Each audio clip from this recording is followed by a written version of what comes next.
Hello, friends. Today is Saturday, May 16th, and here is today's daily devotion. The scripture reading comes again from Ruth. This is chapter 4, verses 1 through 12.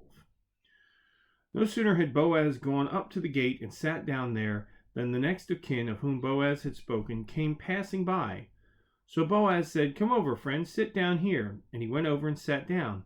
Then Boaz took 10 men of the elders of the city and said, "Sit down here." So they sat down. He then said to the next of kin, "Naomi, who has come back from the country of Moab, is selling the parcel of land that belonged to our kinsman Elimelech. So I thought I would tell you of it and say, buy it in the presence of those sitting here and in the presence of the elders of my people. If you will redeem it, redeem it. But if you will not, tell me, so that I may know, for there is no one prior to you to redeem it, and I come after you." So he said, "I will redeem it." Then Boaz said, "The day you acquire the field from the hand of Naomi, you are also acquiring Ruth the Moabite, the widow of the dead man, to maintain the dead man's name on his inheritance." At this the next of kin said, "I cannot redeem it for myself without damaging my own inheritance. Take my right of redemption yourself, for I cannot redeem it." Now this was the custom in former times in Israel concerning redeeming and exchanging.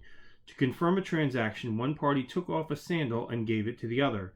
This was the manner of attesting in Israel. So when the next of kin said to Boaz, "Acquire it for yourself," he took off his sandal.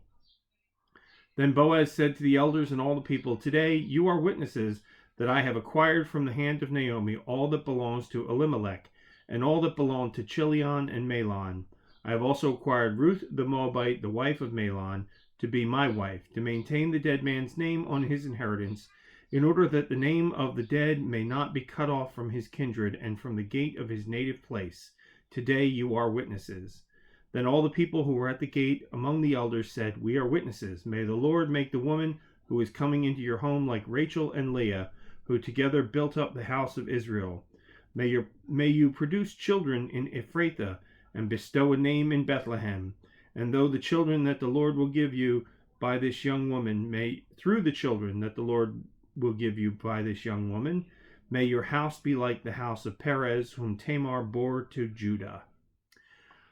Again, we're back into this. We're into Ruth's story here, and we're on to what's become Ruth's redemption. We've gone from tragedy at the beginning of the story, if you remember last week. Ruth being a widow, losing her husband, losing her father-in-law, and it was her and Orpah and Naomi that were all going back to Israel because they had lost everything in Moab. They had lost their family, lost their husbands. And now she's being redeemed and purchased in a way, of course, but because of her faithfulness, because she followed the traditions of her mother-in-law and her own faithfulness, she's being redeemed and taken care of. Grace has prevailed in a very difficult time.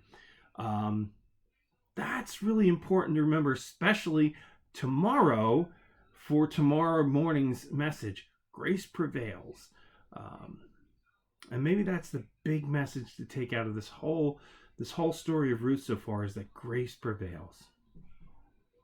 Anyway, hope you're all doing well. Take care and God bless. Bye now.